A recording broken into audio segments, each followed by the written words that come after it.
Beralih ke Jawa Barat, seorang pasien kanker kulit di sebuah rumah sakit Bandung diduga meninggal dunia karena kelalaian petugas medis. Kabar ini pun menjadi viral setelah rekaman video terkait kasus ini beredar luas di media sosial. Bahkan keluarga pasien mengaku sudah 2 kali diabaikan petugas saat dirawat.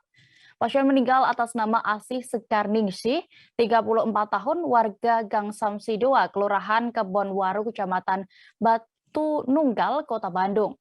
Dilansir tribunjabar.id, suami Asih bernama Arif Susanto menuturkan istrinya itu mengidap penyakit kanker kulit stadium akhir selama 9 bulan terakhir.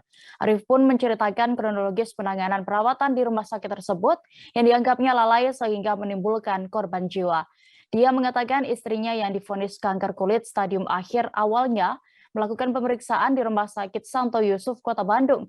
Namun karena satu dan lain hal, pasien kemudian dirujuk ke rumah sakit yang bersangkutan.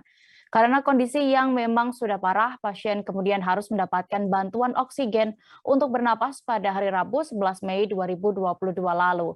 Arif menyesalkan tindakan dari pihak rumah sakit terkait yang terkesan cuek dan tidak cekatan dalam memeriksa pasien yang datang. Setelah mendaftar di IGD dan masuk ruangan, sang istri belum ada tindakan selama 1 jam hingga akhirnya dia yang mendatangi petugas. Hingga pada Senin 16 Mei, sang istri meninggal dunia lantaran isi tabung oksigen habis namun tidak segera diisi. Arif mengaku suplai oksigen yang lambat juga sebelumnya dirasakan pada Sabtu 14 Mei 2022 malam. Hingga saat ini pun Arif dan keluarga masih menunggu pihak rumah sakit untuk menunjukkan iktikat baiknya dengan meminta maaf kepada dirinya. Jangan lupa subscribe, share, komen, dan like ya.